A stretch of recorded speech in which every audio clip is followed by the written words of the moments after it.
Thank you, Chair Joyce, for holding this important hearing on fraud in Medicare and Medicaid. I think the witnesses are being here to testify. It's critical we examine how bad actors use Medicare and Medicaid to manipulate the system, and that it has negative impacts for beneficiaries and taxpayers alike. My hope is we can look for solutions on how to prevent this in the future. Mr. Knuckles, as an accountable care organization, you are incentivized to lower health care costs for Medicare patients. What impact do fraudulent claims have on an ACO's ability to make health care more affordable for seniors?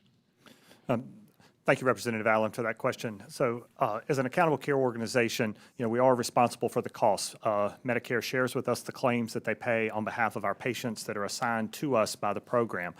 So if our spending overshoots the budget, we have to pay Medicare back. In the current program we are 100% at risk. So we talk about the risk and harm to the taxpayers. In this case, the risk and harm is to provider groups like us that are trying to do the right thing. We're trying to, give higher quality care, and we're trying to reduce wasteful spending. We work within our community to do that. And so if these fraudulent claims are paid out and we don't have control over it, we report it to the federal government, more of us are going to leave the program. We've been able to reduce costs in our community by 25% over a group from where we were in the past compared to the counterfactual. If these claims keep going out and we're held accountable for claims for fraud over which we have no control, then we'll have no choice but to leave the program, and costs for the overall entitlement programs are going to go up. And so we want to keep those costs low. Thank you. Okay, great. Thank you.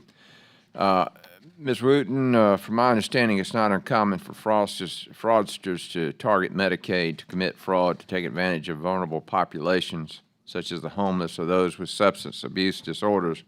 How does Medicaid fraud harm these patient populations? In so many ways. It's difficult for many of the patients in those populations to seek services for what can be a very difficult diagnosis to let people know that you're truly an addict. And when they don't receive the services they need, not only is Medicaid wasting money paying for them, but that person still needs the treatment at the end of that. So it becomes neglect as well. So it's a very difficult population to work with, and we have difficult laws federally that make it difficult to get some of the medical records without jumping through hoops, but we need to because this population needs to be treated. Good, thank you. Ms. Gay, in your experience, can fraud be prevented if the government and regulators lowered information barriers and increased scrutiny on certain providers? Absolutely.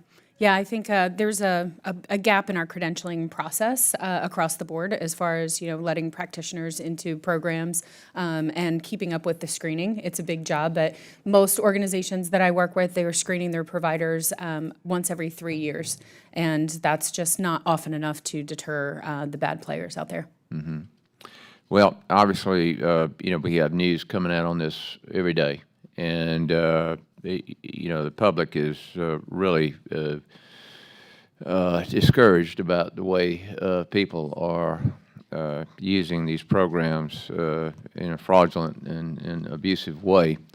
So we've got to get to the bottom of it, and I thank you for your work, and certainly Congress needs to help you in any way we can. Thank you, and I yield back.